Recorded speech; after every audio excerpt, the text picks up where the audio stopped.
hayyuu fi beekan of duratti hegeree biyya ofii arga. Gaaffii fi deebii obbo Jowaar Mohammadii fi obbo Baqqalaa Garbaa waggaa tokko dura yeroo mana hidhaa Maakalaawii daawwachuuf dhaqan waliin taasisan qorataa seenaa jireenyaa qoratee isiniif dhiyeesse sheerii waliif godhaa hayyoota kana dinqisiifadha.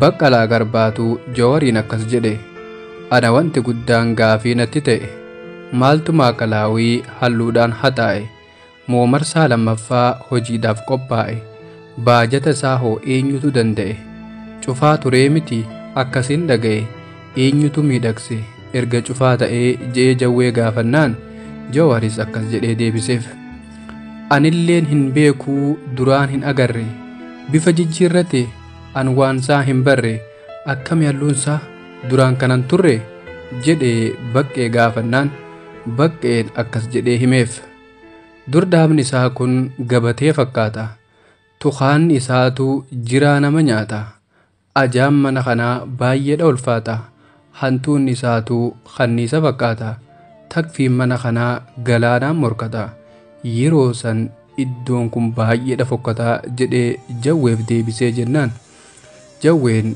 Baqqeen akkas jedhe, dubbiin kun xiinxalaa nama barbaachisa. Har'a halluu dibuun maali kaayyoon isaa?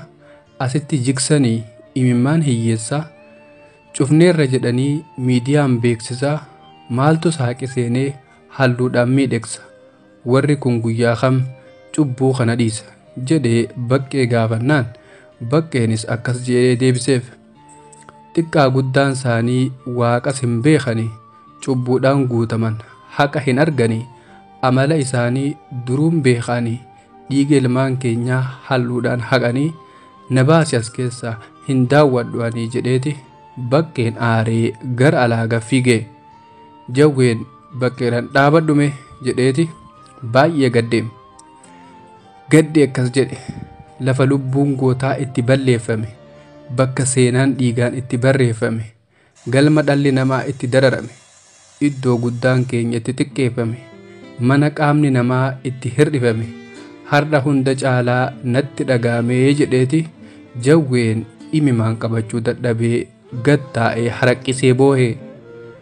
Baqqee fi Jawween walitti maramanii akkas waliin jedhan, har'as dhugaan keenya dhoksuudhaaf yaalanii kan dhugaan barraa'e kan dhiigan barraa'e seenaa awwaalanii madaa saba kanaa maaliif hin yaalanii maaliif dhugan hin hojjenne waggaa kuma jiraatanii jechuudhaan xumuran daawwannaa isaanii imimaan coccobsaa galan karaa mana isaanii.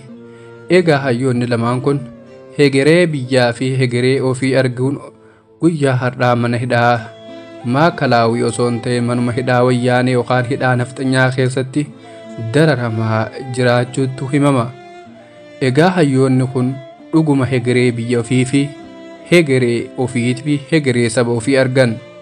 Egaa hayyoota akkanaa kana dhabuun Oromoof gadda caalu gadda yoomiyyuu keessaan baanee tahee nutti argame. Egaa bakka jirtanitti du'aa godhaa fi bakka jirtanitti namu akka uumaa isaa kadhatuuf abdii akkan isinirraa qabu ulfaadhaa horaa bula.